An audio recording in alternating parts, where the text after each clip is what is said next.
Make sure you do a countdown, and so we know when we're live. Our event is starting. Hold on. And go.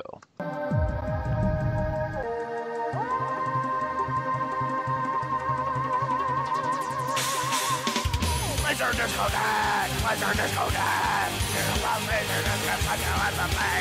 LaserDiscotheque! LaserDiscotheque! We talk about LaserDisc, but you have to play! VHS, no! DVD, no! Blu-ray, fuck you! CD, die! LaserDiscotheque! LaserDiscotheque! We talk about LaserDisc, but you have to play! LaserDiscotheque! LaserDiscotheque! We talk about LaserDisc, but you in the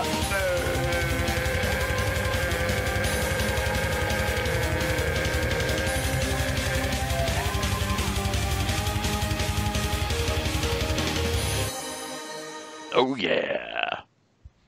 And we're live. All right. So first, let's do a little sound check. Can people in the chat hear us? Shawn, say something. Can someone hear me? Sam, say Can something. anyone hear me? Can someone hear Shawn? Hopefully they can hear us. Well, anyway, who cares? This is LaserDiscotheque Podcast, episode 11. The live episode. Live and throwing copper, I guess. Ah, I like Yeah. it. I'm stoked. People heard the theme song, so that's a good sign. Yep, they heard the theme song. They also heard us talking at the beginning, and they heard you say go or like start. So, because remember, there's like a little bit of a delay. Yep, perfect. So, yeah, perfect. This is fucking great. Okay, so Garth all is right. unique in all of us. So that's good. Excellent. Welcome, everyone. It's so good to have you with us. Yes, and keep us posted if you hear us drop a lot. Just put a comment down there, and we will see it. All right, so this is a special live episode of the LaserDiscotheque podcast. In lieu of a mailbag, this episode we will be taking super chats. So for any donations $5 and above, we will be taking breaks in between segments to read your comments and questions, so you can kind of participate in the show. Yeah. Yay. Yeah, so all proceeds will go to funding this podcast and hosting it on the various sites that we have them on. So, don't worry, I won't see a dime of it. So for those of you who find me distasteful, that'll be good for you. Yeah, we You can refuse still to give donate. Moyke money. No chicanery around here, Yeah, man. no, I will never make a dime off this. So, feel free to. Somebody donated $2, but I'm not going to read it because it's $5 and above, dude. Unless wait, that says NZ. I don't know if that means. It's John. That John saying yes.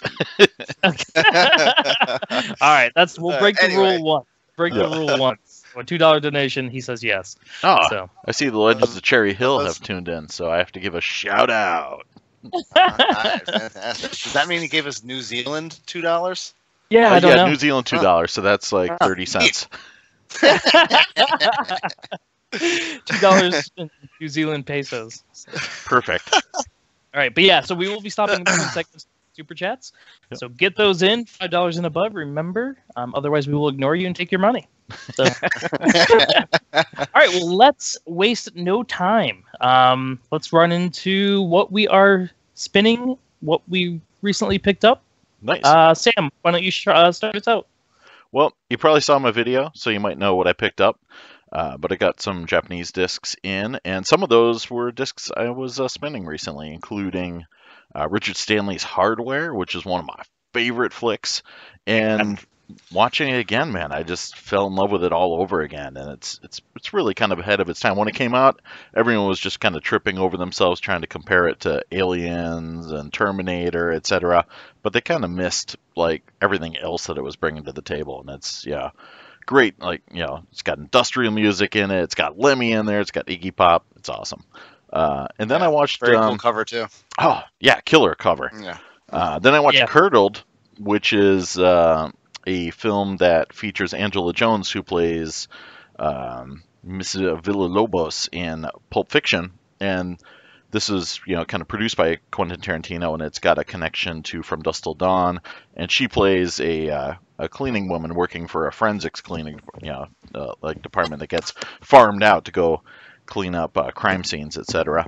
And she's obsessed with murder, and kind of like one of those like murder porn housewives, except she's unable to form relationships because of it. And it's fun stuff. It's like, the last half hour is pretty much like a short film within the film.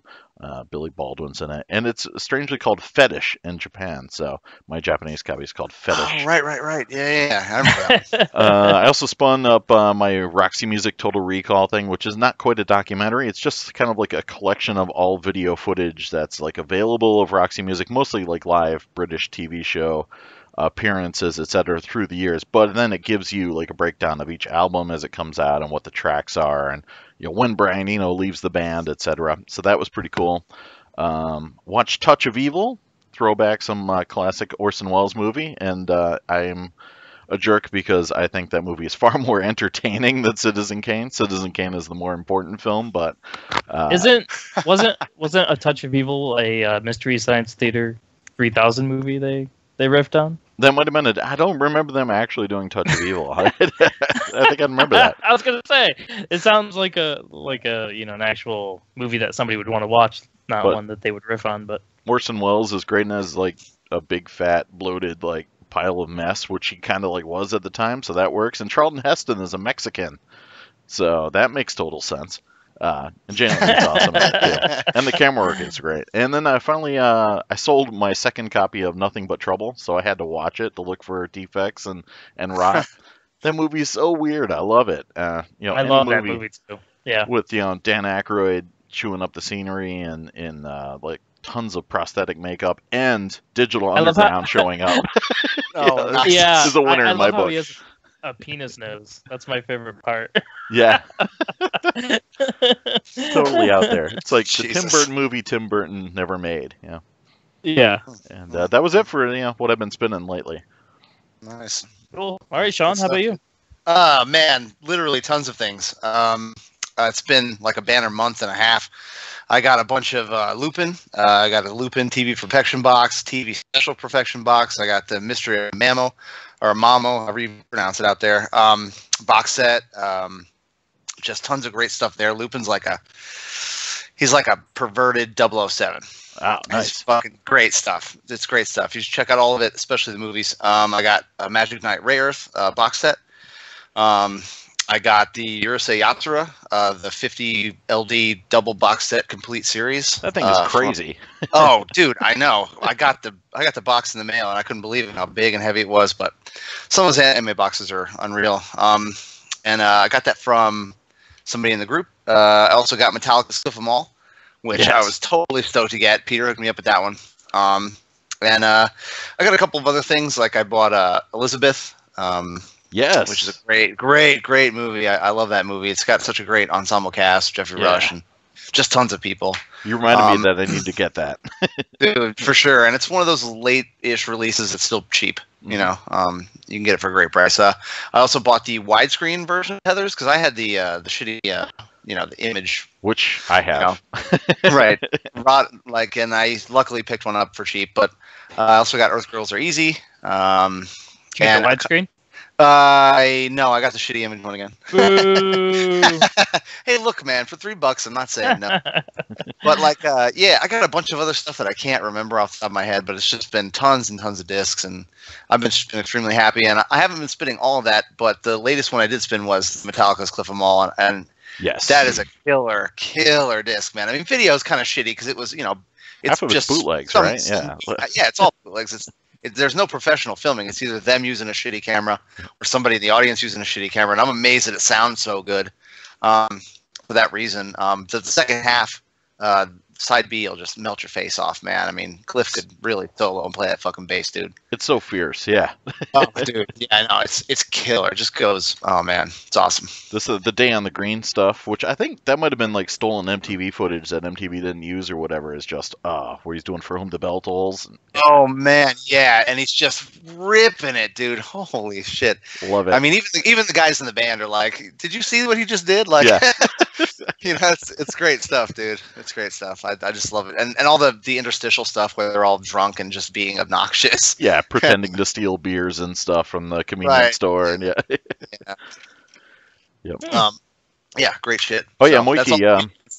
John Fralick posted that we should make it $4.99 because the next highest level is $9.99. So there's no $5 option. Oh, okay. So yeah, whatever. I mean, $4.99 and up, whatever. If you want to comment or ask a question, just whatever. I mean, we haven't gotten any yet, so maybe we'll have to drop the price to like $50. Yeah, and apparently we're competing with the Russian election. So shit. Yeah, I mean it's getting getting intense. All right, bye everybody. Yeah, because none of us know what's going to happen there. It's true. But whatever, if nobody has any super chats, it'll be the quickest episode we've ever had. So. I'm sure by the time we get to the mailbag segment, it'll light up. Well, I wanted to do it in between each segment. So. All right. Well, what you want apparently isn't what they want. No, it might be wishful thinking. Yeah. Well, what I want to know is what you've been picking up and spinning, Moyke. Well, not much because I am on a buying hiatus. So I've I've stuck to it so far. So, but since it's been 500 years since our last episode, there are some things that I picked up, including some Elvira disc and Rocket Man and Thin Red Line and a bunch of other stuff that I pity purchased from Ren because he wanted to buy some of his kaiju box sets from Japan and needed the money, so I bought a few things I didn't especially need off him, but whatever. It's cool stuff. Make a great double feature too: Rocket Man and the Thin Red Line. And you know what's great about it is in a month he'll sell you those kaiju discs too. Yep. Oh yeah, that's true. Sort of like getting my money back. Oh, Laser Blazer's on. We have to say hello to Laser Blazer. He wants a copy of Rad. Oh, I haven't bought anything. But anyway, so there was that, and then there was also a small lot that I picked up locally. There was a pretty mid-range player that came with it, but it was a cool Marantz, and it matched my my receiver, so that's whatever. And it does AC3, so can't complain too much about that. And then it came with a bunch of pretty common discs. It kind of went from a lame lot to a pretty awesome lot after Sam Hatch clued me in on the somewhat rare, would you say, AC3 editions of Last of the Mohicans, The Abyss. Yeah, like they're like not rare like monetarily, but they're rare in the fact that they're like 96, 97, 98, and you don't see them as much. So yeah, and those were all upgrades for me. I had just the regular whatever stereo tracks or whatever they were. I had those versions of them. So really nice upgrades. The I've been obsessed with AC3 lately, so to get those discs at that time, it was like perfect. I've actually watched Last of the Mohicans twice since I picked up that lot. Nice.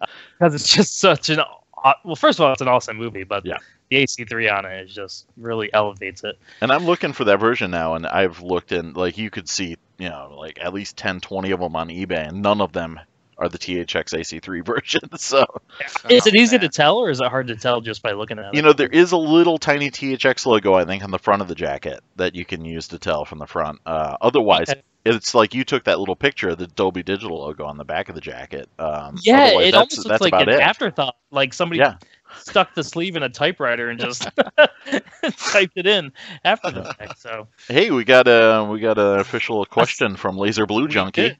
Yeah, we'll hit it when we're done with the segment, though. All right. So I got that. It was a cool little lot. Picked up. So I kept about 10 discs from that. Surprisingly, I kept the cool Stargate Special Edition that I didn't have before, and a couple other things. So yeah, not too bad. Not bad for 25 bones, and I sold the stuff I didn't want to people pretty cheap. And that Marantz player is pretty cool. I've had 2 Marantzes in the past, and they're awesome. I like them. Yeah. I mean, I guess they're Pioneer rebadges or whatever. They are, yeah. Killer. It's like a 500 or 50 something, yeah. But cool. Yeah, I think it was like 50. Did the 503 have AC3 or? No, I think the 504 and the 505 did. So. Yeah. So probably one of those, yeah. But it was super clean. It came with a remote, which is always a good thing. Yes. No exploded batteries. That's always nice. And the only complaint really that I have is there's no jog wheel. There is a jog wheel, but you can't do jog within a jog. Yeah, like the slow motion. Whatever. You can't do the shuttle. Perfect. Yeah. Whatever. Yeah. That. So I can fast rewind and fast forward, but you know I can't do the slow mo. So, and that's it for me. So Nice. haven't picked up too much. And looks That like we buying got ban is bullshit, by the way. the what? That buying ban is bullshit, by the way. You know you're not going to stick to it. I have so far. Yeah, but- Yeah, how long's it been? What, a week? A week, yeah. It's like 2 weeks. It's been like Whatever. 2 weeks. 9 days, maybe. All right, so that's it for that segment. So let's go to our super chats. We've got a couple. Yeah. Hey. First comes from Laser Blue Junkie, also known as John Frohike. Yeah. John Frohike, I love it. His, Yeah. his comment / question is, what is the review on a single disc or box set that isn't anime? I love the caveat. It's And gotta firstly, be. what is the best in the wild find you found? Hmm. All right, well, I'll go first, I guess. Oh, we're buffering again. Are we? Aw. No, I think we're okay. Looks like we're back. Okay, Yep. so so my most expensive disc ever was it's got to be The Beach, right? $230. Yep. Yeah. I think is what I paid for that. So that's the most I've ever paid for a single disc. And the best in the wild find I've ever found. Well, as far as value goes, it would probably have to be Rad. I got Rad for $10, and that was pretty cool. Not a movie I'm super keen on, but it is a pricey movie, and I was able to get it. So what about you guys? I think most I spent would be probably $220 on The World Is Not Enough. And in nice. the wild would be I don't think I've found anything like this side of LD, quote unquote dying in the wild. I haven't found anything too major. I think it's just small things that excited me, like a copy of Age of Innocence that wasn't rotted or was like Austrian pressing or something like that. So that's small victories pretty much. Oh, actually, I think the last exciting thing I found in the wild was. Hang on. We're buffering a lot. Garth saying buffering. God damn it. Yeah.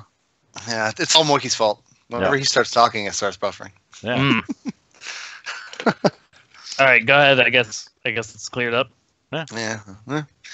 Everything I'm sure it'll be back. Go ahead, Sam. Everything seems good over on this end. But yeah, the last cool thing in the wild I found was tenebrae. Yeah, so that was cool. Oh yeah, I remember that. Yeah. That's pretty rad. It sucks because the one I've spent the most on ever is anime. And it was a Criterion movie, whatever. It was Akira. So anyway, but I don't know. Besides that, probably like $50 on Broke Down Palace, which that's just the most I've paid for a single title. And I've never found anything of real value out in the real world, except for there was one lot I found where I paid $200 and I got an LDS1, D704, and like 100 discs. For $200, which wasn't too bad, but that was like 7 or 8 years ago. Yeah. That's probably the best deal I've ever found. I mean, besides that, it's just I find karaoke discs for $1, which I'm not gonna buy because I'm in the land of no LDs. You know what I mean? Everybody wants $1 billion for them, and you can't find them in any stores. Yeah. So, yeah, I'm fucked. Love it. Yeah, blows, dude. Really blows. All right. The next question is from Tech Therapy. He asks, "Hey guys, what is your preferred method of watching your LDs? Going full CRT or running through scalers / comb filters to an LED or plasma set? On my side, I recently set up an LD-X1 with an Cine 7 Barco CRT projector. Whoa, nice. Yeah, my preferred method is really just going direct in. Right now, I am using a scaler. Just because it allows me to sort of dial in the settings a little bit more, and I need to sort of future-proof myself for when I'm forced to buy a new TV that only has HDMI. I will be covered. So You're right plasma now, I am now, right? You're plasma? Yeah, so Yep. yeah, I'm going into a plasma for right now, but at this point, it's almost going on a decade old, so I got to start thinking about the future, and I will probably go OLED once that dies. So Right. yeah, so that's Choice. how I do it. How about you guys? Mine's really easy, so I might as well get out of the way. I go direct into an old Philips LCD. Oh, geez. Yeah. And it's thankfully small enough, and I sit far enough away that everything looks great. And I'm also really lazy, and I window box everything. So, yeah, there you go. I mean, I guess that's not my preferred method. I mean, my preferred method would be, you know, a 100-inch projector or something like crazy people in the group have. But, you know, that's just the way I watch. I would eventually I'm going to get, you know, I'm going to get a scaler because, like Moyke said, you got to future-proof yourself. And I'm actually going to get a TV that my kids won't break. Oh yeah. Because that's like 3 TVs in a row my kids have broken. So. Yeah, or since I've got 2 LaserDisc players now, I split them up again. So one of them's connected to that old LED, and the other one, or LCD, sorry, and the other one's connected to my 36-inch Trinitron, which is pretty cool, but for some reason gets a lot of interference from the player or something. I don't know why, but still looks pretty nice.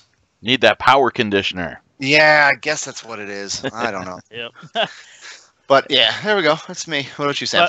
Yeah, I'm all over the map because I do have the 100-inch crazy projector, and that's being fed through the daisy chain of the DVD recorder and TBC and noise reduction unit, and then through my DVDO I got an edge green, and so I've got that. And then in my guest room we got a new 4K LED which has legacy input, so it's actually going straight in composite into that. Oh man, you bastard! That's awesome. Yeah, I was clearly surprised and super excited about that. And then I've got another old Magnavox 27-inch that I bought in like '95, still going strong, that I use hooked up to my LDS1. And then at work I got a Sony Vega Trinitron hooked up to a Panasonic LX670. Nice. So it's kind of a bit of everything, really. So. There you go. Yeah, Sam's preferred way is any which way, but it's pretty much I'm total like video whore. Yeah. That's a good way to describe it. Even audio though, like some shit I got like hooked up through digital. I got AC3 and some of it's just analog. So yeah, same thing. Yeah. I'm a slut. Nice. Yeah, I was gonna say you're a whore all around. Yeah, I know. Yeah. Nice. Cool. Well, hopefully everybody caught that through all the buffering, but. Yeah. It's still going. Okay, whatever. Next, what it is. Yeah, John Jenkins says, "Okay, here's some super chat action. I don't know what to ask. What's the best late release?" That's a really good question, and really difficult. Best late release. I think to narrow that down, we'd have to do movies that actually came out at the end of the LaserDisc lifespan, not just re-releases of old movies, and maybe we keep it 99 and up. Yeah. I know we fair enough. just to narrow it down. I'd have to say Fight Club. I think mine's totally Fight Club. Yeah. Right. I've only had a few, and my top 2 would probably be Broke Down Palace and Apt Pupil. Yeah, but would be a close second. Yep. Yeah, but Broke Down Palace is really good looking. I don't know how they did it. It handles all the. There's a lot. It fluctuates between hot and cold colors. That movie, and it really handles the warm colors really well. That disc does. So I'm going with Broke Down Palace. Followed by that Apt Pupil. Cool. All right. So that's it for Super Chat. So let's go on to the next segment, which is staff picks. Oh yeah, we got a staff pick from Shawn. Is that it? Yeah. Right. Yeah, I forgot. Okay, so so pretend you're walking into your old Camelot music store, and you see on the wall staff picks. Well, this is mine. So if you like 90s straight to video weird fucking shit, I've got something for you. And I know I've hyped both of these guys before, but I got hyped by a guy named Brendan. It's a Japanese movie called Droid Robo Kill Beneath Disco Club Layla. And it's sort of about this. It's a Japanese movie about an experiment gone wrong involving friends or brothers or something. But really, who cares? It's just a glorious piece of garbage. It's so much fun. You don't need to understand a damn thing. The whole thing's entertaining. If you want to preview it, you can find it for free on YouTube. Nice. Yeah, it's really great, and you can find it for pretty cheap. The cover, actually, when I first saw it, I thought I was getting a copy of hardware. Really? Yeah, it does look like it. Yeah, the robot design looks sort of like that. But yeah, some guy gets into a robot, he kills a bunch of people. Crazy, stupid-looking early '90s Japanese people dancing in clubs. It's hilarious, and it's fucking awesome. And I would tell anybody to waste $20 on it to have a great evening and then show it to your friends and laugh too. So there we go. Like I said, Mika Droid, Robokill, Disco Club, Layla. Great shit. I can confirm. I own this as well. Yeah, I just wish it had subtitles, but Uh-oh. Yeah, but even then, you don't. Hold on, we stopped receiving data. What is going on? Hold on, everybody. Hold on. Let's see. Let's see if this reconnects. All right, we're back on. are we sure? Yeah. Yep. Oh man.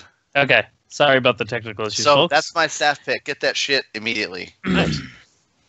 Okay, so we have a super chat from Paul is Dead, also known as Ludwig VW. Which LD release would you personally say is superior over the DVD Blu-ray version, and why? And it can be for any reason, not necessarily a technical one. Well, for me, that would be easy. That would be the special edition of The Thing. When I bought The Thing on Blu-ray, I was super disappointed by it. Now, this was earlier Blu-ray release, not the later Scream Factory.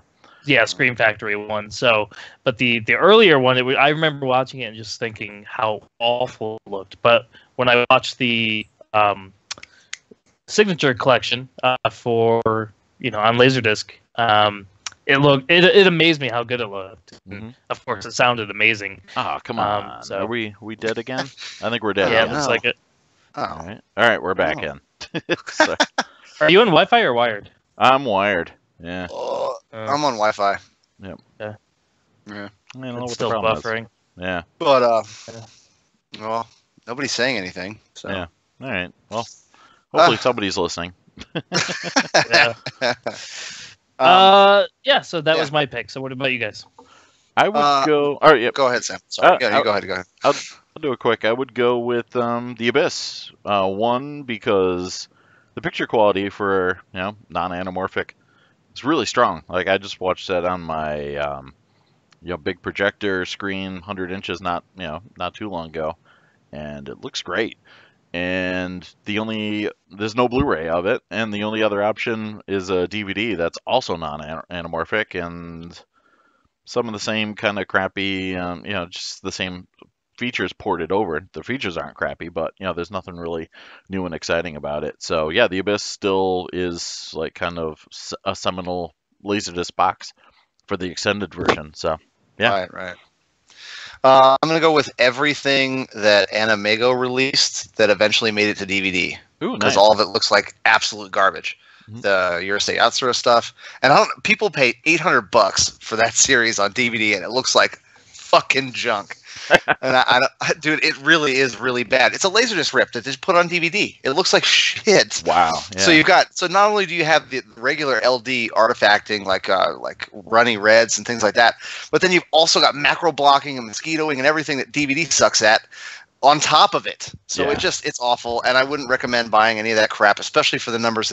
Look, dude, it'll be worth your time to go get a Genlock, a computer, and learn how to use it. Buy it all on fucking LaserDisc from Japan for, I don't know, $100, or $200 than it would be to waste your fucking money and buy Animego fucking DVDs. Nowadays, they're way better about it, but anything that was happening around the same time that when DVD, from 97 or 98 when they first started making DVDs to 2006 or 7, it all blows. I'd be intrigued to check out some of the Charles Band flicks too. Like, I've got a DVD of Crash and Burn that's loaded with videotape errors and kind of rolling bars, etc. So I know Moyke's probably got the LaserDisc, but I don't, so I can't really compare. So your job is to watch that and report back. With pleasure. All right, cool. So let's go on to the next segment, which is our movie of the episode. And it was Sean's pick this time, so I will let him introduce it. All right. So this movie is a black comedy from 1988, written by Daniel Waters and directed by Michael Lehman. Stars Winona Ryder, Christian Slater, and Shannen Doherty, and a bunch of other fucking people you probably recognize. Of course, we're talking about Heathers. Yes. The story of, a school where there's a group of girls named Heather. All of them are named Heather. And this girl who all of a sudden hates them and doesn't want to be popular anymore meets the guy of her dreams, which turns out to be a fucking psychopath. And then comedy gold ensues. It's just a fucking classic. One-liner after one-liner after one-liner. Just great shit, and that's all I got to say about it. Heathers really doesn't need an introduction. It's one of the best movies of all time. I mean, I just showed it to my kids, and every time I mention watching it, they want to watch it again. And I'm talking about my older kids, of course, not like my 5-year-old. But like, yeah, just great stuff. Cool. Yeah. And what version did you guys have? Image. I've got both, and I've watched them both recently. So my image is rotted, of course, yeah, but it was still watchable. Yeah. Yeah, mine too. Light speckling throughout the whole movie. Yeah, so I have the widescreen edition. Very nice release of that, I believe. A cool gatefold. Yeah. With special features and everything too, right? So, yeah, there's like commentary that you didn't listen to on there, right? Absolutely. Yeah. I got to get better with that. I never listen to the commentaries on movies, but except for The Thing, which has one of the best commentaries. But it's a really good one, yeah. Yeah, but yeah, Heathers is just one of those fantastic movies. I'm not sure it's a movie that would be made today. I'm not sure. No way. They could get away with it. Yeah. No way would it ever get made today, ever. Yeah, I saw the previews for the TV show they're coming out with, and it looks like a very watered down version of the movie. Yeah, I've heard negative things about that. I haven't seen it personally, but it's kind of one of those movies. It's funny. This movie makes me think of Fight Club a lot because JD, Christian Slater's character, is so close to being a Tyler Durden. If it wasn't for the fact that so many people actually interact with him, you could easily view it as like a fractured part of Veronica's personality. And and Fight Club, when that came out, it was like right before 9/11, and then it's like you could almost never make that movie again. And this is like a pre-Columbine movie that you could never make post that or anything that's been going on. So it's real, like it's part of its time, but it kind of transcends its time. The dialogue in Daniel Waters, man, he did like the Batman Returns, fantastic. And it's like super. The teen speak in it is like it's so cool. Like even now, I had forgotten like how great it is. Like all there's one, like did you eat a brain tumor for breakfast? Like just super great shit. It's like stuff that I want to say to be cool now. Like it's not dated at all. It's just its own thing, and it's just so like just well written. And I mean it's almost like every scene is just like a setup for killer lines. And I just think it's hilarious. Just the idea that the three characters are all named Heather. I thought that it's brilliant. I just love that. And like you said, the writing. I mean, fuck me gently with a chainsaw. Super great. And it's so interesting. I didn't waste like a half an hour on like Veronica Winona Ryder's character becoming a Heather. Like she already is one essentially. She's been drafted into their camp. From the get-go. And I feel like most movies would go through that process. Definitely. But this opens right. They're playing. The fuck were they playing, polo or something? What croquet, croquet, yeah, that's right. Yeah. Crockett. They're playing some Crockett. And she's already a part of that group, and it's just it jumps right into it. I love it. Wow. We got a super chat. We'll talk about it in a minute. Yes, we will. What's funny is you were just saying another movie would go through them turning into a soulless popular person. Yes. And if you do that, you've got Mean Girls. For sure, or Jawbreaker or whatever. Right. But I like this one better because it's the whole thing is her talking about yearning for her old life where she wasn't a fucking not a loser or whatever. Yeah, and right from the beginning, she already hates them and is already despising them. It's you get a feel for that like conflict within her. Yeah. Which kind of brings us to the pacing of the movie, which I think is just fantastic. Not once during that entire movie do I feel bored. No. There's enough to keep you engaged through the whole thing, and it's a very meaty film. My kids think I was going to let them watch it. They started saying stuff, and I was like, yeah, go ahead, kids. I know you guys are talking about this shit at school. It's funny. You know what I mean? Like, it's just hilarious. Yeah, and I actually like Christian Slater in this movie. As you guys know, I'm not a big Christian Slater fan. In fact, I hate him in most of what he's in. But in this, I think his real life personality kind of lines up with the character very well, and so it really, this one really in True Romance. Yeah, I haven't seen that yet. Oh, he also plays a really great whiny bitch in Robin Hood, Prince of Thieves. And I gotta I say, agree with you on the most part. I think this is the only time we've had a twofer for two films that have been pick of the episode that have been directed by the same guy. Michael Lehman also directed Airheads. So Yeah, Right. he did. That's right. so we should Little- send him a this little kind of- statue. This shit, that'd be really funny. This is where our Venn diagram, like these kind of movies are the Venn diagram where all of our interests collide. Yeah, Yes. for sure. You know what I mean? So for the picture quality on the image release, what would you guys rate it? Not counting the rot, I guess.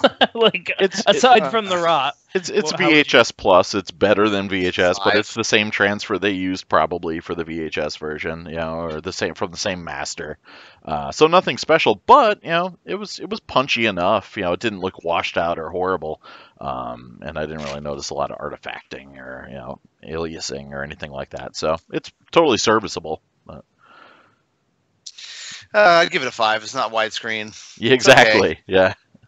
It's completely average. Yep. Okay. VHS About what plus. you would expect from an image Yeah. release, right? Yeah. Yes. You know when you look at the cover, you know what you're getting. What you're getting into. Well, You know? I will say the widescreen version is very nice picture quality wise. I thought it Mm. was pretty sharp. Who did that? And the Lumavision? colors pop really well. Yeah. Especially especially the opening scene, it hits you with the greens of the grass, and their outfits are just ridiculously like yellow and And you just know, putting the scrunchie on and yeah, and good detail too. it's very good detail. Yeah, the colors are nice.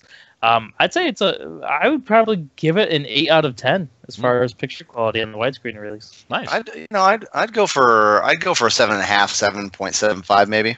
Yep. Really good stuff. Yeah. Really good. Really Yep. good. Was that a late release, or was it sort of? I didn't even look. Yeah, that maybe wasn't part of my prep. Maybe 96, 97, something like that. Yeah. Somewhere. Yeah. Yeah.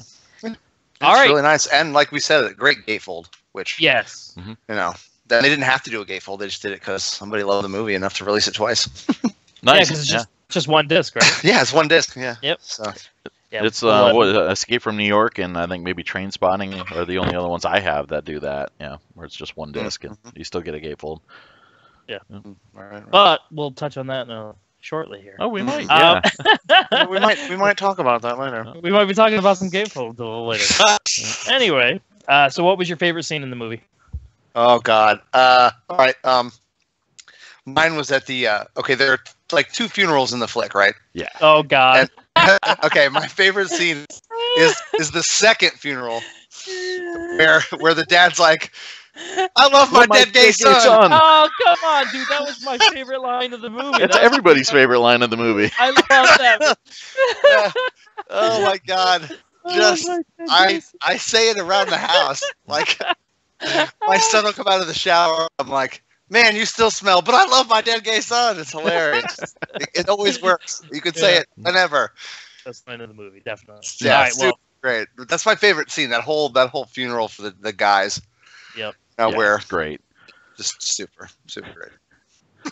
what about you, Samuel? I mean, I've got like favorite moments, like Martha Dump Truck doing circles around Veronica. But I think like my favorite scene watching it this time was interesting because seeing it as an adult, Veronica's parents, like there's one bit where she's having a conversation with them, and there's some great lines in it, as well as kind of getting a point. Like the first time I saw it, you're like, oh, they're just disaffected parents, and they're just not interested in what's going on and just tuned out and plugged into the TV. But from an older perspective, you're also like, yeah, they're also not gonna like feed into her angsty bullshit. So there's a great bit where her dad says, "I don't patronize bunny rabbits or whatever," and then her mom drops the killer line about like whenever teenagers are complaining about not being treated like human beings, it's usually because they are being treated like human beings, and I'm like, that's awesome. Yeah, it's a great line. Yeah, there's lots of great setups for that. Like you said, that there's scene after scene of they're just there to say funny things. Yeah, I mean, I'm probably my favorite line other than the dead gay son one is my bullshit teenage angst now has a body count. That's great.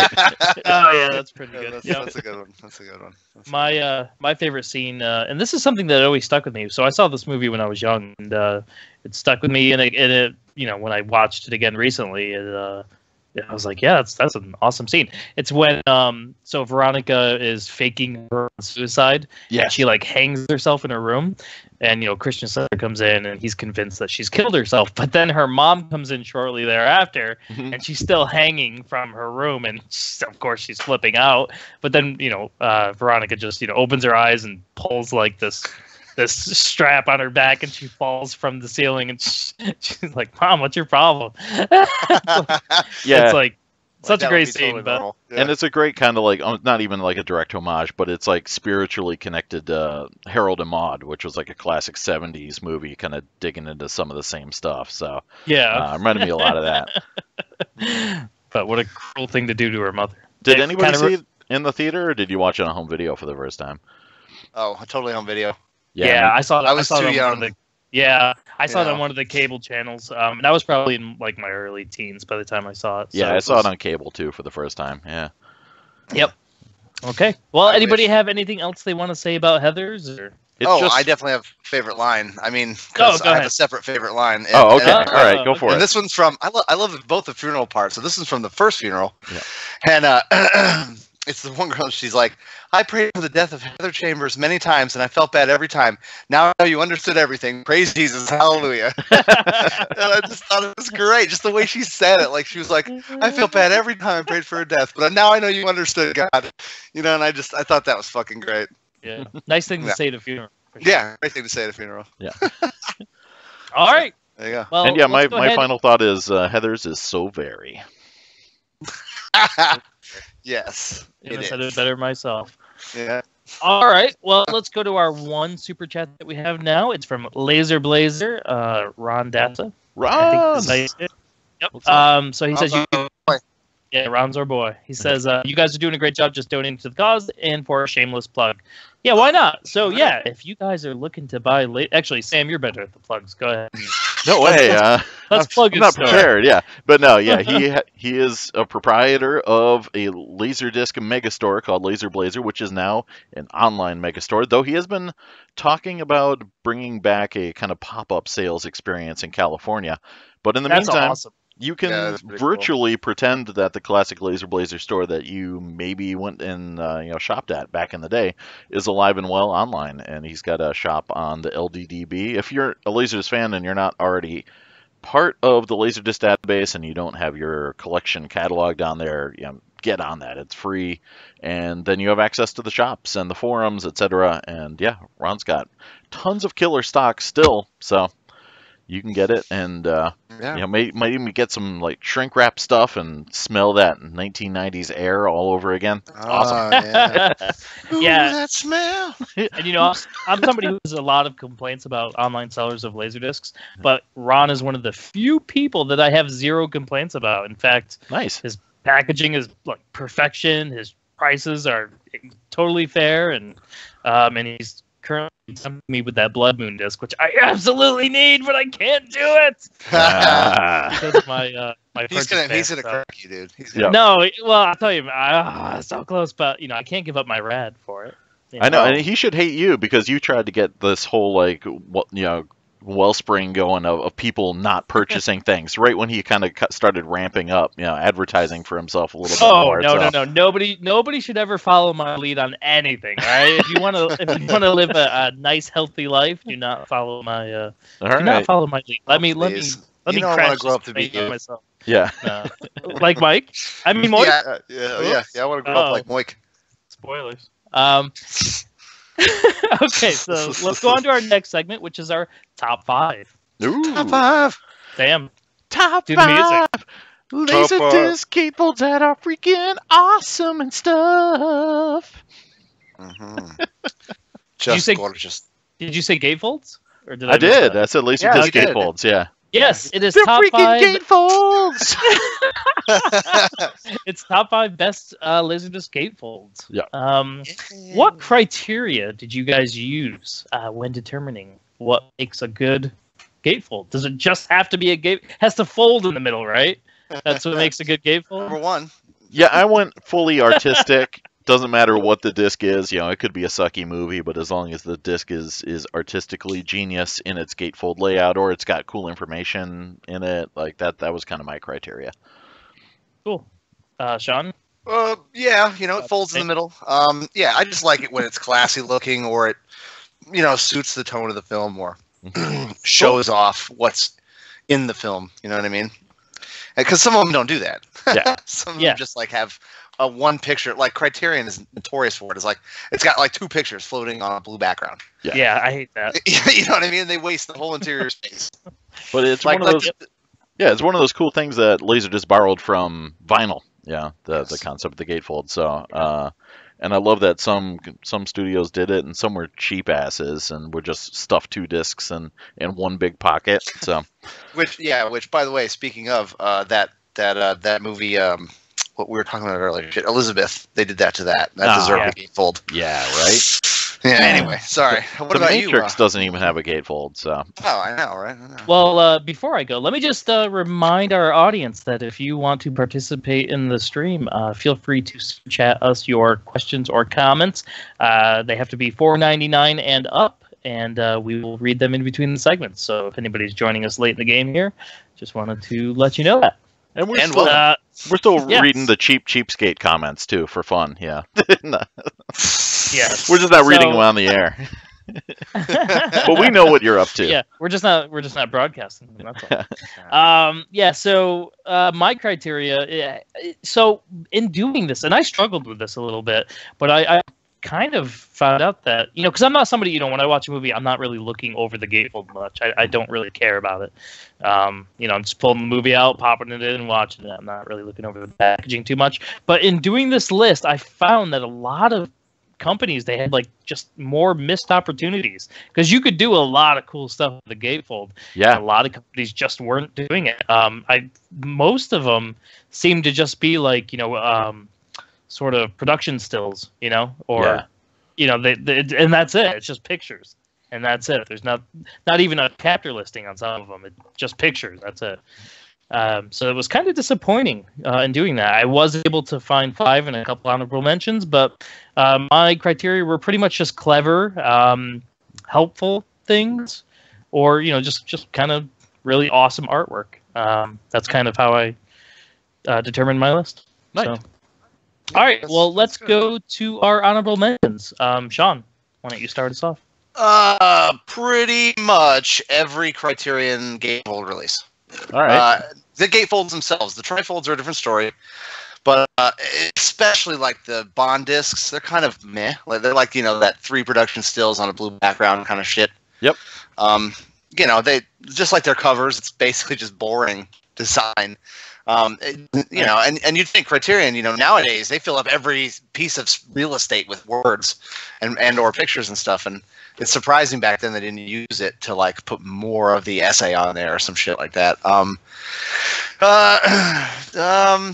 That's about it, pretty much. Yeah, everything else, I like gatefolds. They have a formula, you know what I mean? Yeah. So they all pretty much look the same. I just went with the ones I dig. Yeah, for me, it was pretty much every Japanese gatefold, because even while some of them looked like there might have been some cool stuff going on, It's being in that I black can't- and white. it's in black they're and in black white, Yeah. and it's in Japanese. So Yep. you know, I couldn't tell what was being said. So Yep. so in that sort of mind, my honorable mentions are Lord of the Rings, which is a Japanese release. That made my honorable mentions because it's cool. It has like a map of Middle Earth, which is very, you know, sort of Tolkien-esque. Mhm. You know, he did that a lot in the books. So I thought that was a really nice addition there. My other honorable mention is the Killer Trifold. I don't have the trifold. I actually Oh own yeah, just the regular release. If I trifold's had, awesome. yeah, if I had owned the trifold, it probably would have made my list. But because I don't own it, then, you know, it didn't feel right adding it to my list. Also, Todd McFarlane's Spawn. Kind of Oh. cool gatefolds on the inside they actually have like little bios for the main, you know, some of the major characters in the TV show. So I thought that was a really nice use of the space. So those are my honorable mentions. How about you, Sam? So a lot of the same kind of stuff, a lot of Japanese stuff that would be amazing, but because it has black and white, stuff in the middle. Yeah, it's like kind of whatever. They could have, even as my beloved, The World Is Not Enough has just got a black and white bunch of information on the middle. Some of the criterions like Train Spotting, Halloween, big fans of those. Interview with the Vampire. Ghost in the Shell, the manga version. I don't have any of the Japanese ones. The French PAL, Fifth Element, is a wicked cool gatefold. And Escape from New York, which I mentioned before. It's only one disc, but it's a really cool gatefold. And yeah, that's about it. Cool. Okay. All right, well, let's jump right into the list. Sam, why don't you start us out? What's your number 5? Yeah, I decided to skip a lot of the stuff that I mentioned in every single one, so I shook things up just for the sake of the cast, man. Me too, dude. Like I neglected. I'm sorry for interrupting you, but picking Fifth Element again. Exactly. You need to do that again for anything. But now your list isn't authentic. We don't know your true list. No, this is actually, I love my list, so this is legit. I do. Legit. Yeah, I will sit and look at these gatefolds like for at least 20 minutes at a clip. First is number 5, William Shakespeare's Romeo and Juliet. It's a Baz Luhrmann film, and the layout, it does photographs. But it's done, in a nice little montage pastiche, something, maybe a teenage girl would do on her wall. It's got bullets tearing through some of the imagery. And hold on, I think we're off for a second. Hold on, we were going so strong. Who is streaming at your house? Yeah, we're back. I know, right? I blame it on my neighbors. They're chewing up my bandwidth. Quit stealing their Wi-Fi. Yeah, I know, right? I know. I should really get my own cable internet at some point. But yeah, it's got. Yep. If we tanked out, it's Romeo and Juliet number 5, and yeah, there's like bullets tearing through the imagery, and then the gatefold itself has, and then it's super glossy and gorgeous, and the gatefold inside's got more information and chapters, but it's got the kind of funeral imagery, which is pretty gorgeous, and yeah, it's just classy stuff. I like it. Yeah, that's a good pick, man. I almost picked that one too, but I've got the Japanese version. Which I don't have. Yeah, sorry. All right. Well, my number 5, I'll go next, is the Train Spotting gatefold. This is kind of cool because it's one of those movies that didn't need to be a gatefold, it just was, and it's kind of cool in 2 parts. So the interior is, nicely. It's artistically, it's very nicely laid out. Very cool graphical effects. Yeah, it's great. And but they also include a sheet of paper that's like a glossary for like Scottish slang. Yeah. So that was neat. pretty neat and helpful. I don't know if you guys are getting this because it looks like we're buffering, but okay. So that was my number 5. That's really all there is to it. It's got a cool, track listing, which I love. I love it when they have the chapter listings. So it makes it easier to jump around if you need to. So, and there's really no reason not to put those in a gatefold. So agree. Yeah, that one should have been on my also ran list if it wasn't, because it's really gorgeous design, and really it adds to the kind of feel of the movie and everything. So yeah, Criterion did a really good job on a lot of their releases, so that's no different. No surprise there. Yeah. Yeah. Cool. All right, Shawn. I don't give a shit about black and white in the gatefold, so my number 5 pick, rebel you, is an Audrey Hepburn and Peter O'Toole movie called How to Steal a Million, and cool flick. Really, it's a great flick, nice caper flick. It's really great, and I just like it, the gatefold, because it's a lot of shots of Audrey Hepburn, and she's just astonishing. And Peter O'Toole's also goddamn an attractive man too. I'll be man enough to admit it. And I just really like the movie a lot. And it's nobody knows about it. Almost nobody. I mean, the cool dudes probably do, but I always mention it. Okay. Well, you should watch it because it's a movie from the '60s. It's not all like you'd probably dig it, to be honest with you. But it's awesome. I really like it. And more excuses to look at Audrey Hepburn. True. Yeah, she was amazing. She's an old lady. Not at that time. Now, in the '60s when they made this movie, she wasn't. She was a young fox. Yeah, but in the '60s, all the women looked like old women, even when they were young. No, they don't. Not Audrey Hepburn. Yeah, she was awesome. Audrey Hepburn's a goddess. Shut up. Would not bang. Huh, you're an idiot. Yep. You're welcome. All right. Any opportunity to call you dumb. Whoops, looks like we're down again. Oh, Into the comments. yeah, says we're up and running. Oh, okay. Weird. Yep. All right, number 4. Sean, go for What? it. Oh, all right. So of course I had to throw in some anime. Animego did a really great job with the releases they did do on LaserDisc, and their gatefold design is no joke. The first one I'm going to talk about is my number 4, Arcadia of my youth. Oh, This yeah. Captain Captain Harlock movie. That's one. It's a great movie, but you know, second, the gatefold is just gorgeous. It's got a nice shot of the Arcadia, and it's only got one still, and the rest of it's information for chapter marks, translator notes, credit to the voice acting, Animego staff. All the songs have the translated and the original lyrics. And yeah, just the whole package all around. It's just fucking gorgeous. And yeah, there we go. Arcadia of my youth, number 4. Cool. They really used the whole gatefold to do stuff. That's what I like. That's Yeah. what I dig. Yeah. Yeah, for sure. All right, Sam, you're number 4. Number 4, this is going to sound familiar, but a special edition gatefold of the HBO show Todd McFarlane's Spawn. Nice. Nice One- pick. Little overlap. Yep. I love its use of spot gloss. Like it's matte black for the most part, Ooh, right. but Yes. all the drawn kind of imagery is used with spot gloss, so it's extra shiny and the colors really pop. And just the outside of the gatefold's great. It's got a big menacing picture of Spawn on the front with the green logo kicking there. The backside's got all the information you need about it, and then the inside, as you mentioned, is this cool like kind of character bio thing, which has these great, again, spot glossed images of some of the kind of primary characters of the show, and then some information about them. Really gorgeous stuff. I still don't have volume 2, sadly. I almost bought Carl Masek's estate was selling his copy, and I almost bought that on eBay. What? But That's awesome. but I didn't Wow. because I'm an idiot, and it would have been cool to Keep own. kicking yourself in the ass for that. Yeah, Fuck. I know. Sorry, it was like $25, and I'm like, I should get that. What the hell?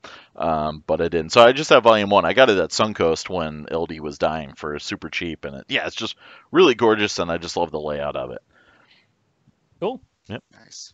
All right, my number 4, and this is gonna, I don't know, maybe ruffle some feathers. Who knows? I don't care. But it's the Sears 1981 Summer Teleshop Catalog. Oh, nice. So this is one of the coolest discs I owned. It's pretty much just a Sears shopping catalog from 1981 on LaserDisc. Too bad we didn't specify only commercially available discs. This was commercially available. Was it? You could go into a store and buy it? You could go into a Sears and probably get it. I guess you're right. I'm just being a dick. But so the when I said that the criteria I use for picking these discs, so one of them is helpfulness, and so on the this is just one disc, so it didn't have to be a gatefold, but they made it a gatefold so that they could put sizing charts on the inside of the gatefold, and they had all this information about ordering mail order Sears products and fashions, and Nice. it's just very cool. It's very, I don't know, it's kind of like a time capsule just to read through all that stuff and reading the sizing charts, and it's just kind of funny. So that's so it gets a 10 for helpfulness. So that's my number 4, the Sears 1981 Summer Teleshop Catalog. Awesome. Love it. Which somebody Nice was selling pick. for $300 recently. That was interesting. Wow. Yeah. No Yeah. thanks. Definitely interesting. Yeah. So that's my number 4. So let's go on to number 3. I'll go first. Do If it. you guys don't mind. So my number 3 is Boogie Nights Criterion release. Okay. Very nice gatefold movie. Nice. It's kind of cool. I don't know if you guys have ever looked at it, but it's actually it contains an article written by Chuck Stevens, and he wrote it for what was it? Film Comment, which I guess was a magazine at the time, and it it had run between September and October of 1997. So it was just kind of cool that they took an article about Boogie Nights that somebody wrote for an entertainment magazine and just made that sort of the inside cover. And of course, it does have the the chapter listings and all that other helpful stuff. But I just thought it was really cool that they sort of included this article. That is actually a really well written article about Boogie Nights, and so it was nice to have that in there and to be able to read it. And I think it was cool, kind of like a little, I don't know, historical thing to look at now. Yeah, Film Comment was like kind of like a snooty kind of film enthusiast thing. So yeah, I can see them wanting to use something, some great critical thinking about the film. So yeah, so definitely nice. So that is my number 3. Shawn, how about yours? Next one is another Animega release. This one I'll talk about at gas and I don't give a fuck. It's Crusher Joe the movie. I love this one. Now, see, this one sort of goes against my rules because they sort of, I guess, by my old criteria, wasted the middle of the gatefold. But for the background, because they just got 2 pictures of basically the main characters, but for the background of, behind the 2 pictures is an actual picture of the Hale-Bopp comet, which is taken February 14th, 1997. And it's just, I don't know, it works, And I just love the film so much. I constantly tell people that they should watch it. It's just a great space opera. It's a lot of fun. 80s dancing, disco shit too. Yeah. So my number 3, Crusher Joe. Nice. Yeah. Cool. Sam, how about you? All right. We're gonna go. Well, technically, there's the one uncool thing about it, but I just like it a lot. It's very kind of simple and well laid out. It's the deluxe collector's edition LumaVision did of Clive Barker's Hellraiser. And the one negative is that the front image of Pinhead is zoomed in a bit, so you don't actually see him holding the Lumasharn's box, or the puzzle box that is the Lament configuration that sets all the things in motion. But it's like the image is blown up so big, it's like right there in your face, and he's there staring at you, all terrifying. And on the backside, it's got a pretty nice write-up about it, and inset pictures, and behind the scenes stuff, and all the info you have. And then in the center, it's got a classy note from Clive Barker and all that stuff. But it's not all just crammed in tiny print like Columbia used to do with a lot of their stuff, where there's info there, but you can't read it. So like that, you can actually sit down and read all this stuff, and it's a great release. Big fan of it. But it's just something about having a giant ass Pinhead on the front staring you down. It's striking. Can you get that one for less than $1 million? I looked into a lot local from a guy who was probably looking to score some more heroin or something. So this is from that buy? Yeah, it's from the lot that I'm guessing like him and his girlfriend either knocked off an old dude or moved into his house or broke into his house and stole the stuff in his basement. So yeah, I got a sealed box set of that with the signed script and all that stuff. So you bastard. Yeah, nice. Sorry. Yeah. What with the heroin problem these days? That sucks. That's never happened to me. Yeah. Good times. I mean, it could be like hillbilly heroin. It could have been oxys or something like that. I mean, you know a little too much about that. Any port in a storm. I mean, exactly. Yeah, it could have been. You'll take whatever if you're desperate. I'm telling you right now. I'm gonna do a deep SNL reference. They're hooked on straws. Oh, they might have been trying to, get some money to make Jankum. Yeah, you know it. I'm too straight edge. I don't know what the hell you guys are talking about. Oh, straight edge, Moyke. The episode's over, Moyke. You're just blasting Fugazi over there. All right. All right. Back on track. Number 2. Oh, Sam, man. Go ahead. Oh, number 2. Wait, who, me or him? Sam. Oh, I'm doing number 2? Yeah, why not? Yeah, I'm doing number 2 as well. I'm doing number 2 as we speak. I'm going to keep the Clive Barker train rolling. And I've thrown this in before, so this is the one exception to my rule of mixing things up. The MGM release of Clive Barker's Lord of Illusions. It is easy to have it turn into a negative because of shelfware, but when you get it fresh and shiny, it's got a sick black on black, just relief image of a tarot card, the Ten of Swords, which is impaling this dude on the cover. And if you look at it the wrong way, you just see nothing. You just see blackness. And then the Lord of Illusions, information is all silver embossed on it. And then it's got this kind of striking magenta spine, and then the backside's got a lot of imagery with tons of color, so that stuff pops, and then more of that on the inside. So it's this great kind of like combination of minimalist imagery and then super vibrant and exciting imagery. And yeah, one of my favorites of all time. Cool. Nice pick. Thanks. All right. I'll go next. My number 2 is Highlander, the 10th anniversary director's cut. Nice. So yeah, I really did, and this is actually a trifold, so it's very nice. They have the usual production stills on the inside, but they also have something that I think should have been on every single gatefold. I mean, why not?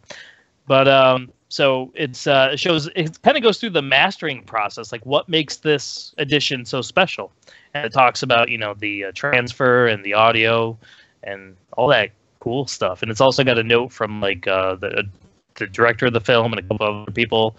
It's just a really nice, they made a good use of the space, and they put some really interesting details in there. So yeah, that's my number 2. And the movie's awesome. I fucking love Highlander. So that's my number 2, Highlander director's cut. But there can only be one. There could be only one. How's it number 2? Right, I should have made it number 1. Missed opportunity. Yeah, missed opportunity. Missed comedy opportunity, Moyke. Yeah. All right. Shawn. I guess it's my turn to do a number 2. Yep. And mine is Criterion Collection number 151, Akira.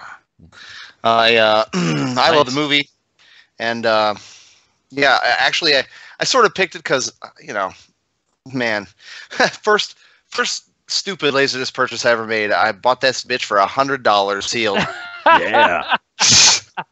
Yeah. That's all right. We've all been there. Yeah. Oh man. I know exactly who I bought it from too. It was who was it, man? Oh, I can't remember what his name is. Oh shit. No, I need to know. You got to. It's in New York. He's in New York. He's a seller in New York. Danny Zeppelin? No, not Danny Zeppelin. It has to. Not Danny Zeppelin. No. He changed he changed the name of the thing. LaserDisc Vault, Kevin? There you go. Yeah. Kevin LaserDisc Vault. I bought it from Kevin LaserDisc Vault. Now he's like Adirondack Retro or something, right? For what it's worth, I'm not trying to talk shit about him. I mean, look, I always thought it was every 5 seconds. Yeah, mine too. And he was always willing to take best offers, but I just bought it because I thought, oh my god, it's got to be super rare. Oh, it's still sealed. And like for what it's worth, it was adequately described, and it came perfectly sealed. It's all square, no bumps, a pay packaged great and everything like that. But I'm an idiot, spent too much money on it, so I kind of have to love it more than I really do. So I'm putting it up there. I didn't make it number 1 because it doesn't deserve it, but still really cool trifold. Sick. Yeah. What was it again? Akira. It was the Criterion Akira trifold. Or Akira, as the cool kids say. Yeah, Akira. Okay, let's do number 1. Let's go to right into the news. Let's go with Sam. All right. I'm going to make everyone pissed off. So get a table. Get ready to flip it. Got a table. You ready to flip it? I'm ready to flip it. Oh, here we go. Number Dr. 1. Fill a bag and flip it. I'm ready. Shout out to Paul. Titanic. I fucking love that gold. I love the gold design and the edging around everything. Little kind of accents of red. I love that kind of like soft edging to a lot of the imagery on it. That big picture of the freaking bow cutting through shit right on the front, and a dreamy Leo kind of wrapping his arm around an equally dreamy Kate Winslet. Oh, no wonder you love it. Yeah, the backside's got some more classy layout, some writing you can actually read. Backside, you say? The inside's got all the data for the side changes and everything, with more imagery that's got those cool soft edges and everything like that. It's just classy as fuck, like fuck with a V. It's like it's cult as fuck, it's classy as fuck. But I just love the gold, and I also love how the DTS version is almost impossible to discern from the Dolby Digital one. But yeah, it's just gorgeous, and I know it's common as hell and whatnot, but I mean, hey, I likes what I likes. Cool. It is what it is. Yeah, and I like that movie too, so the haters can suck it. Yeah. I like that movie too. All right, nice. I saw it in the theaters. I saw it in the theaters. I saw it in the theater 4 times. I saw it in the theater 7 times. All right, Wow, there you go. man. That's Including yeah. one time in DTS 70mm. What? Unanimous. Yeah, man. Fuck off. Yeah. You bastard.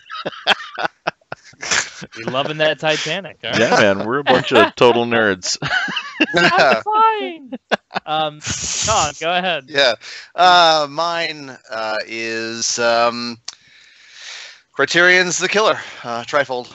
Nice. All right. It's as manic as the movie. It's beautiful. It's killer, dude. And I don't care. Like, I know when we were talking, like before we did this episode, like Sam was like, I don't want to pick any trifolds because I get gang all the time. Well, my killer is gang.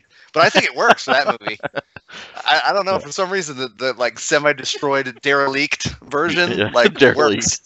You know what I mean? It works for the movie. So yeah, you can imagine it's been in the backseat of that like beat up Honda that like he's driving around in like half the movie. Absolutely. Yeah, and it rained on it a little bit, and like because I got it from Vincent Unarati, and nice. he sold it to me he gave me a really great deal on it, but I'm pretty sure he did because it's jacked. But it's great, and I love that movie, and it's so much fun. And it's my favorite John Woo movie still. So yeah, it was before John Woo went nuts. Yeah, true. Started making face off. Well, yeah, yes, and that terrible Mission Impossible movie. Ron Dess, if you're still listening, go ahead and send me the trifold, The Killer, if you could. Also send Blood Moon while you're at it. So. But first, send Blood Moon to Moyke. But first, send that killer to me too. I need to test it out. Yeah, I gotta check it out. Dude. All right. So my number one actually might piss some people off too. So if you still have that table, get ready to flip it. Get ready to flip it. Actually, a lot of people will probably agree with this. It just might be shocking because I'm picking it. Okay. But it's going to be the Cannibal Ferox gatefold. Now, yeah, as many people know, I hate these shitty Italian horror movies. And of all of them, yeah, but this is actually one of the best gatefolds that I've ever seen.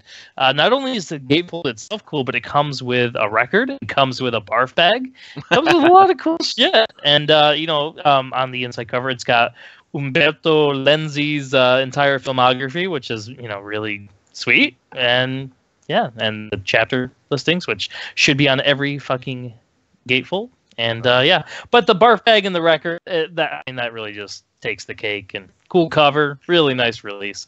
I always wish I liked movies like that because I don't, and I'm not willing to pay for them because that's a cool package. Yeah, I don't either, and I sold most of mine because they're worth so much money, and I don't like them. But this is actually one that I kept because it's so awesome, and nice. I'm allowing myself one shitty Italian horror movie. Nice pick. That's your quota.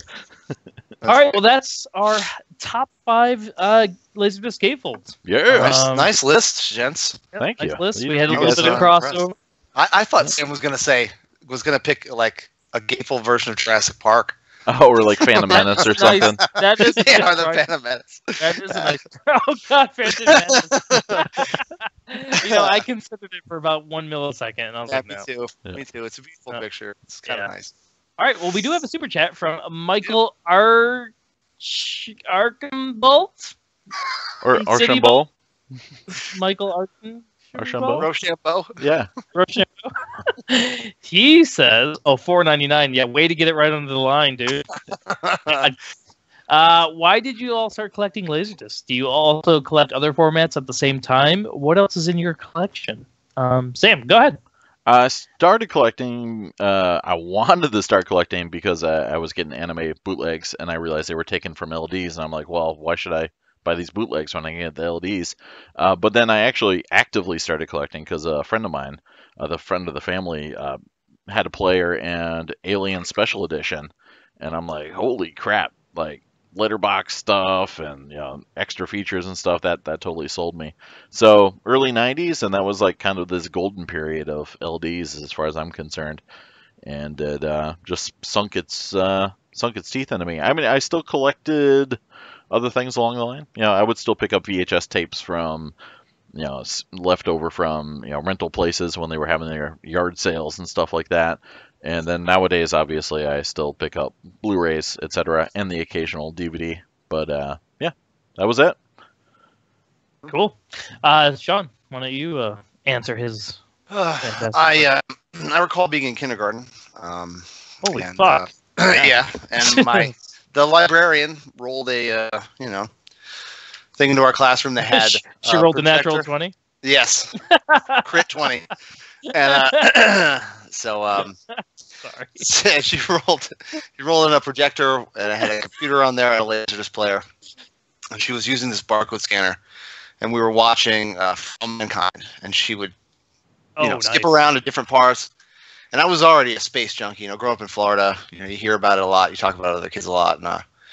But after that, it was just a wonderful experience. And I remember our school was really big on the laser education, whatever the fuck you call it, and edutainment, I guess. Yeah. I like lasercation, though. Yeah. But like, I probably forgot about it.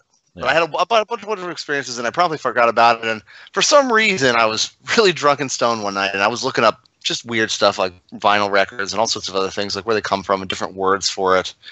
And for some reason, I happened upon CED, fuck Needle Vision, and I was like, "That's really neat. I should try to get those. Hopefully, I'll find some someday." And then I was like, "Wait a minute, LaserDisc! I remember those." And then, like a week later, I got a CED player, and I also got a LaserDisc player. My first one, Marantz. That's of course, awesome. I had like 5 different CD players, and I fucking hate that shit. Not because it's not an interesting, cool technology, but it's never worked for me. And every time I've ever gotten a LaserDisc or a LaserDisc player, I put it in the LaserDisc player, I hook it up to the TV, I press play, it works. Mm-hmm. So yes, I also collect Blu-rays, and there are some box sets of DVDs I have and stuff, but I basically either threw away or gave away all my DVDs. I've fuck DVD too. I mostly hate it. It's clip cases with no information, no nothing. You know what I mean? And I sort of am trying to, now I'm doing the same thing with Blu-ray, like all my keep case, worthless piece of shit, recycling plastic, versions of movies. I'm just chucking them, getting them on LaserDisc, or, if they're newer movies, getting a special edition or a box set or a steel book and stuff like that. But yeah, if I'm going to pay $40 for a movie, I'm going to get a nice special edition, not like something with a slipcover. But yeah, I do it all. Cool. Yeah. Moyke? Okay. So yeah, I only I started collecting LaserDiscs just because I saw them earlier in my life, and I was like, oh, that's kind of neat, but I didn't really think too much of it. And then later in life, I watch LGR's channel, Lazy Game Reviews, and nice. He does his thrifting videos, and I saw him come across LaserDiscs, and this time around I was like, oh yeah, I remember those. Those are pretty awesome, because I'm kind of a packaging junkie. I collect big box PC games and stuff like that because I really love just sort of the over-the-top packaging, the really cool, images, the displays, whatever. They're just really neat to have and look at. And so not long after that, I actually found a handful of LaserDiscs in a thrift store. And so I picked them up. There was no player, of course. So for the longest time, I had like 5 LaserDisc movies and no player.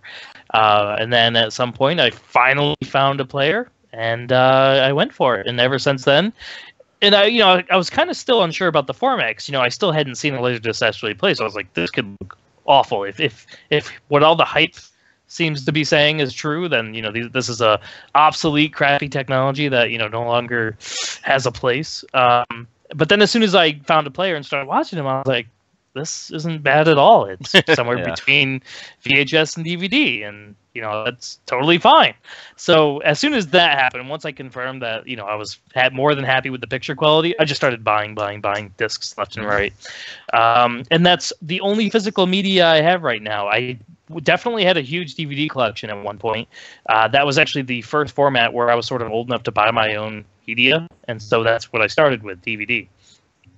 So I started, I had a pretty large DVD collection. I'd say probably about 500 movies. I was also an early adopter of Blu-ray because I had a PS3, and so I'd buy Blu-rays. But I was just got to a point where I started, streaming really started to pick up at that time. Netflix, and I'd been streaming my own files through my home network. Somebody snoring? Who's snoring there? No. I took a sip of my soda, and it's at the end. Yeah. My speech. But anyway, so I started streaming, and once I started streaming, I was like, why do I have all this shit on shelves in my house. Like, I don't really need all these movies. I can just stream them. So I sold them all in like one fell swoop to a reseller at a flea market.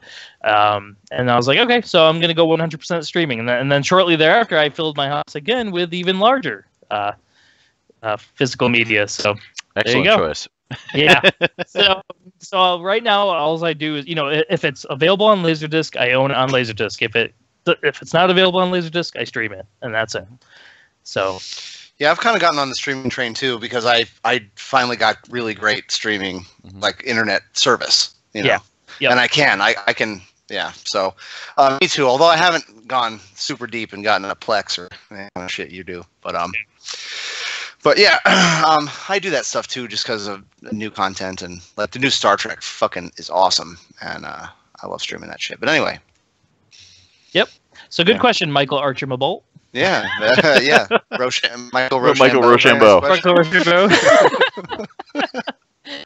Always shitting on people's names. Yeah, good job, Moyke. He's going up there with Bew Alcorn. Bew. Okay. So anyways, that's pretty much it. Did you guys want to pull topics from LDF? There really hasn't been much going on there. I mean, we can shit on Ela for the next half hour. Yeah, well, there was some like kind of major shakeups within the past couple of weeks, right? But I can't remember what they were now. There's always something. I don't remember if there were. Yeah. I mean, there's the usual, why are you watching LDs and that sort of thing, and we even covered some of the stuff. We kill that topic. I'm not talking about it again. What is it? Which one? No, just the usual, like, do you watch Blu-rays and LDs and that sort of thing, which we just kind of talked about. So. The problem is that all the shakeups are usually centered around Ela and his weirdness. And he's got me blocked, so I'm not privy to any of that. Probably you just called him weird. That's why he blocks you. So you gotta be nice to him. Come on, dude. I know. I should be nicer to Ela. I actually kind of like Ela, but he gets to be a bit much, which I'm sure he says about me. So whatever. I forgot Eli had like a special request for us to do something, but now I can't remember what it was. Oh, the Godzilla roar. Yeah, someone's got to do a Godzilla roar. Well, should we do it if he doesn't super chat us? I mean, that's true. I don't think he's on, so yeah. Yeah, I think maybe he might be there. Who knows what's going on though? Yeah. No, this one's Eli, so I don't think he's watching He's watching the Canadian elections. He might be getting elected. Right now. Yeah. Yeah. Eli is the new Russian president. Mask on. Yeah. Andy Summer invaded the group. What a great topic. Thank you. Oh yeah. We should. Thank you, Frohickey. Andy Summers. Yes, I was a benefactor of this too. So we're buffering. We might want to wait a second. Okay. Let me see. I don't want anybody to see the Andy Summers. I'm always down to talk about Andy. Well, a little history while we're going with this buffering. Looks better now. Everything's good on my end. So, like, Andy Summers was this really nice, really cool guy when I first joined Lasers Forever. I mean, he posted a billion pictures. Like, he got 50 pictures with each post. He was eccentric, but he was nice. Knowledgeable. Yeah, he was eccentric. He's really knowledgeable. Kept every ticket. Could tell you what theater he saw the movie in. The year it came out, he kept all of his ticket stubs. Really cool guy, and had like theater quality sound in his flat. Yeah. Really cool guy. And I don't know what I remember. Something he watched like Boondock Saints, and all of a sudden he was like, I can't watch LaserDisc anymore, even though that movie never came out on LaserDisc. Yeah, it was animal torture murder in there, and then him and John Froelich got all like Freilich got into a big kind of thing about the animal torture. Yeah, and it's fucking. It was insane. He went nuts, and then. So wait, hang on. So did this happen at LDF or at somewhere else? Yeah, it was LDF. So he was talking about Boondock Saints on LDF. That's not even on LaserDisc. I know. We believe me. We all pointed it out to him. Like, wait, why are we talking about this? He's like, yeah, but it's Americans and all. It was all about Americans. Yeah. He knows. He knows it's not real, right? Like they didn't actually shoot a cat. Right, or hurt animals, or yeah. And wasn't the Boondock Saints like not an American production? I have no idea. Thought it I was know like it was directed by a guy from Hartford, Connecticut. So woohoo!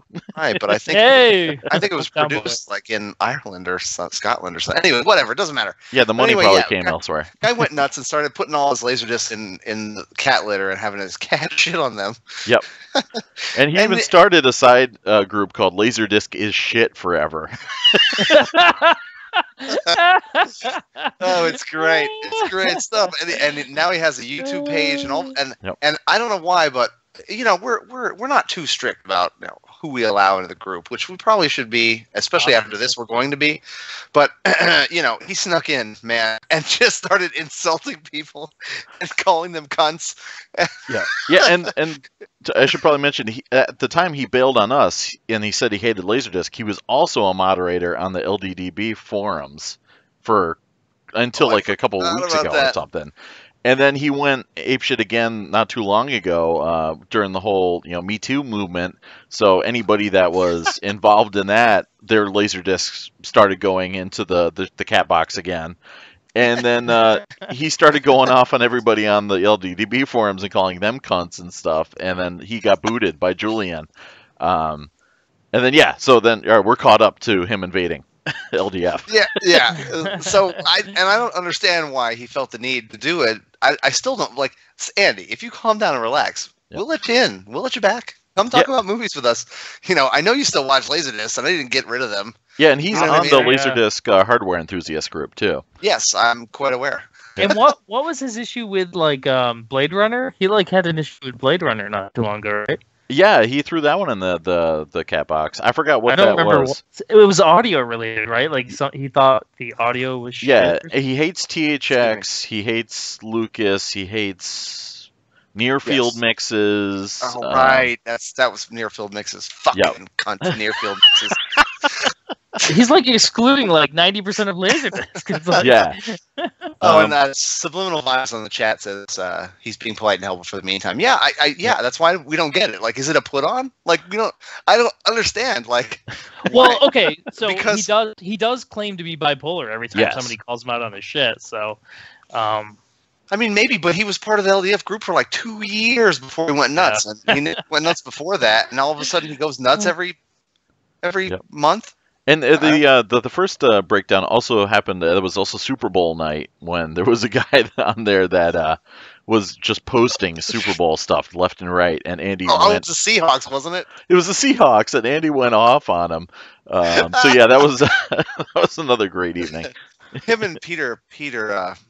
Oh, Headland, yeah. However you pronounce he went off. Yeah, that was, man, what a crazy time. I think I'd just become an admin right before this, and I'm like, what did I get myself into? But yeah, poor Sooty. Sooty's his cat. Yeah, Sooty's his cat. Yeah, but one of a few. We loved the guy. I still don't understand. Whatever. But yeah, he snuck. What was his name when he snuck back into LDF? It was George Sanders or something simple. Yeah, I don't remember. But it's so funny that the person that posted is the nicest guy. Discovision guy who collects Discovision. He's writing a book about Anthony Cuozzo. The nicest, coolest guy. Awesome guy. Yeah, awesome guy. Most unassuming guy, and he's like, "What's the deal with this guy calling me a cunt?" Yeah, him, me, and Omar, and I don't know if that's just it. We got PMs from Andy calling us cunts, and Wait, did he actually call you a cunt, or did he call you a cunt? You called it something. I don't know. I think his quote to me was "You are a fucking cunt, you cunt," something like that. And then then Anthony got the bonus 2001 as a shit movie added on. It's so weird that the literally so strange. The nicest people in the group are the ones that are being called cunts and sworn. Literally, this is great. But that one's always kind of funny because I don't take Andy seriously. But Andy, if you're listening or somebody's listening and they go tell Andy we're talking about him, let him know we love him and we want him back. Just you can't be a cunt. Can't be a cunt. Yeah, just. I mean, we know we're cunts, but it'll be unspoken. You're a cunt too.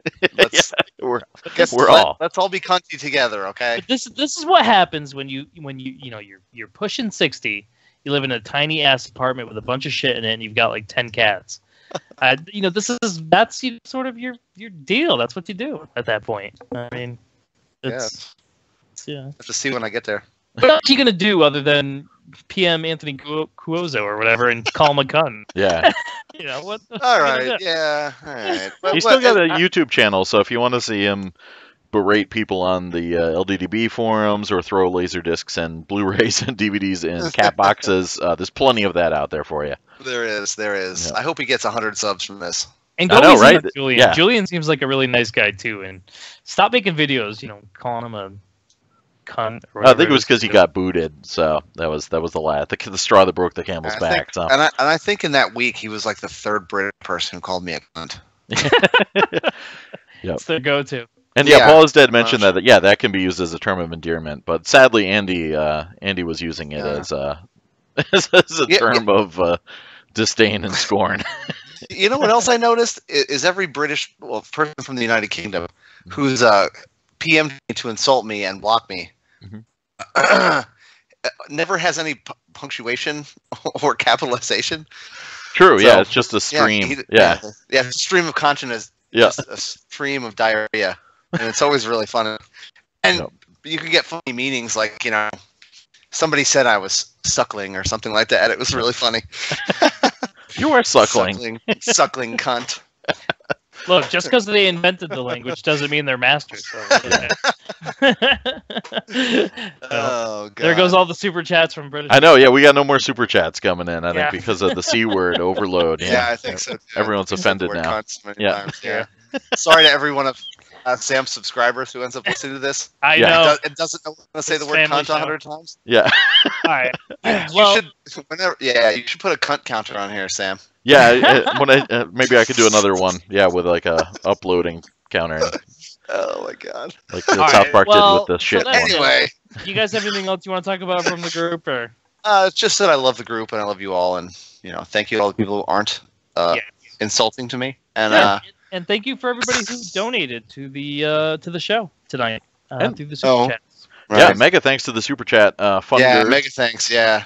That helps. Yep. We gotta pay for all sorts of stupid things. I mean, it's mostly just the website and the hosting and but there's everybody wants their finger in the pie. Thankfully, iTunes is quote unquote free, but everything else costs money. So it's just gonna go towards monthly either syndication fees or web hosting fees, etc. So. We're not going to blow it on sports cars or whatever, but thanks to everybody else for just hanging out and we're definitely not going to do bananas and blow either. So I can't promise that. Yeah, bananas and blow. Yeah, but seriously, thank you everybody for listening. 10 episodes ago, when we started this thing. Actually, when Moyke bugged the fuck out of me to start this thing. I never would have imagined it would be so much fun. Yeah, and I was like, I'm too busy, man. I'm a YouTube superstar. I can't do this stuff. Yeah. Well, you still are, and you definitely grace us with your presence, Sam. Thank you. Oh, well, thank you. I'm always glad to be hanging out with you gentlemen. So. Hell yes. All right. Well, is that about it, guys? That's it. So thanks, everybody, for joining us, and we will catch you next episode. All right. Cheers, everyone.